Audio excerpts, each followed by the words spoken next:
పరమశివుడు కథలు చెప్పడం అక్కడితో పూర్తి చేశాడు. అప్పటికి తెల్లవారుజాము అయింది. పార్వతీ పరమేశ్వరులు తిరిగి కైలాసం వెళ్ళిపోయారు.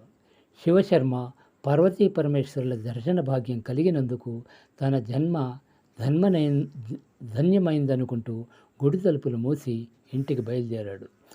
శివశర్మ భార్య మహా దొడ్డ ఇల్లాలు. రాత్రంతా భర్త కోసం ఎదురు చూస్తూ గుమ్మంలోనే ఉండిపోయింది. భర్త ఇంటికి రావడం చూసి ఎదురు వెళ్ళింది.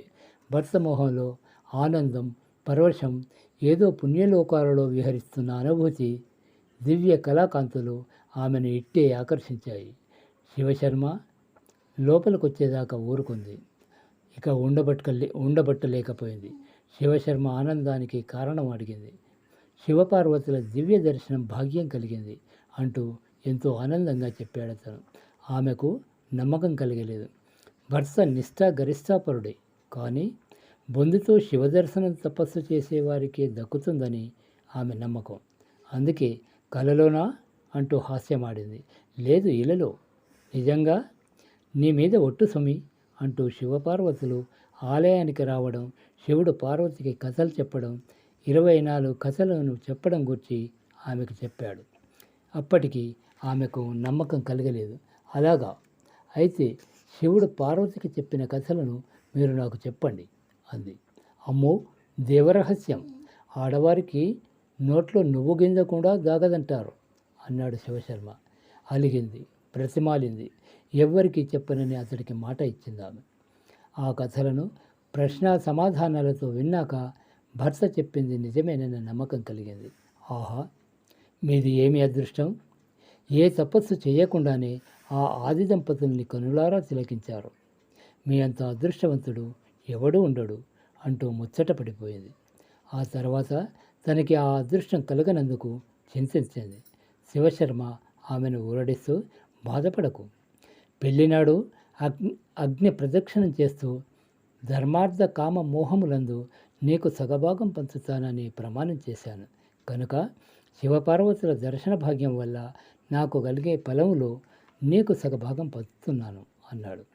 భర్తకు తన పట్ల ఉన్న ప్రేమకు ఆ ఇల్లాలు ఎంతో సంతోషపడిపోయింది. ఆడవారు ఏ రహస్యాన్ని కడుపులో దాచుకోరు, నోరు కట్టేసుకోలేరు. పాపం శివశర్మ భార్య కూడా ఆ కోవకు చెందిన స్త్రీని. దేవరహస్యం ఎవరికీ చెప్పకు అంటూ శివశర్మ ఆమెను హెచ్చరించినా ఆమె పట్టించుకోలేదు.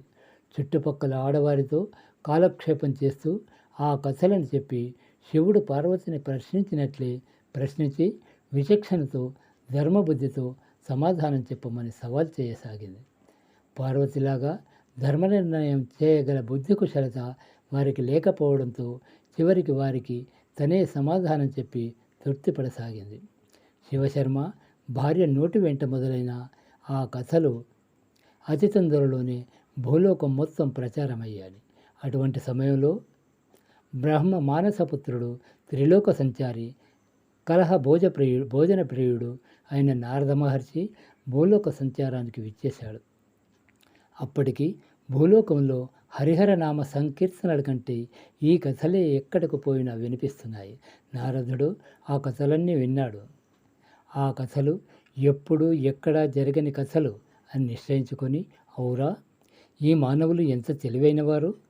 ఎవ్వరు ఎక్కడ ఈ కథలను పుట్టించారో కానీ మొదటి శ్రోత ఎవడో కానీ వారిద్దరూ అమితమైన బుద్ధి కుశలత కలిగిన వారు కదా అని ఎంతగానో ఆశ్చర్యం చెందాడు. భూలోకంలో మరికొన్ని ప్రదేశాలు తిరిగాడు. ఏ మూలకు పోయినా ఎవ్వరి నోట విన్నా అవే కథలు.